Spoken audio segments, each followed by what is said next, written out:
Hi guys, I hope you're doing well. We are going to be reviewing factoring, and today we're going to focus on factoring by GCF, the greatest common factor. And all the examples that we have today are only going to have one thing in common, either a number in common or a variable, a letter in common.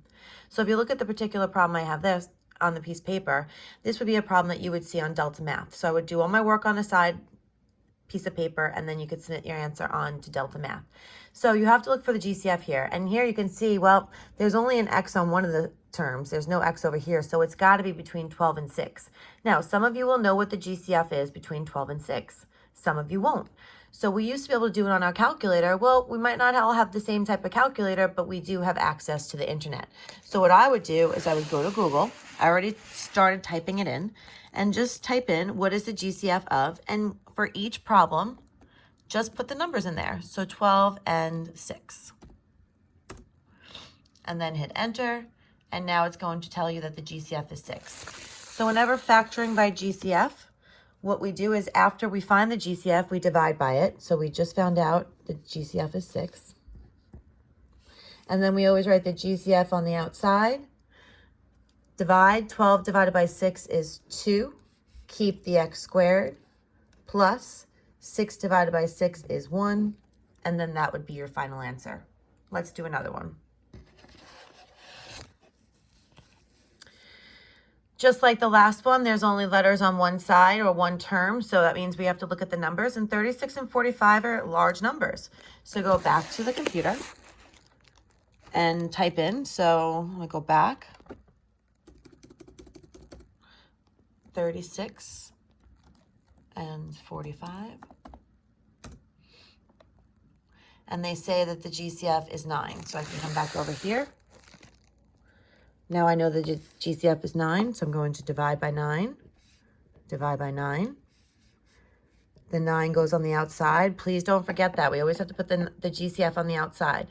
36 divided by 9, you can use your calculators, is 4. Keep the x squared, minus 45 divided by 9 is 5. And then that would be your final answer. Let's do a couple more. Now look at this one.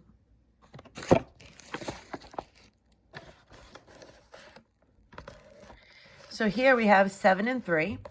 Well, already we can see that this one has an X and this one has an X. So it's going to be the X's that are the ones that have the GCF. But if you're not sure, I can come back over here and type in, is there a GCF between 7 and 3? Those are the numbers in this problem.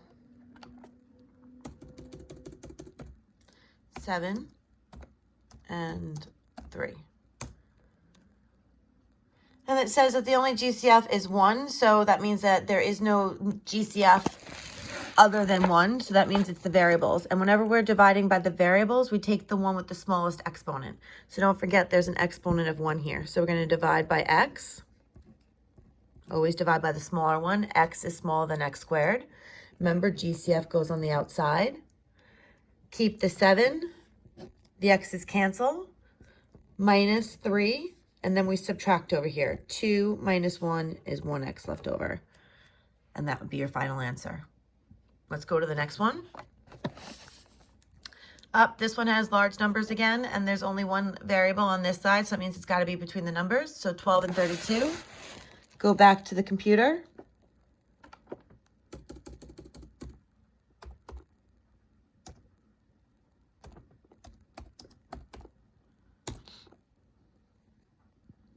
And the GCF is 4. So I'm going to divide by 4. Divide by 4. 4 goes on the outside. 12 divided by 4 is 3. Plus 32 divided by 4 is 8. Keep the x. All right, one more problem. Last one. Here you can see that there's only one number in this. It's just 9. So that means that there are no common numbers. The only GCF here is the variables. So you have an x squared and you have an x. Remember, we always take the smaller one. Divide by x. Divide by x. The GCF goes on the outside. 2 minus 1 is 1x. Minus 9. And then these x's cancel. If you have any questions, don't hesitate to ask me questions through the Talking Points app. Even while you're working on the problems, I can help you out. All right, I will talk to you guys soon. Bye.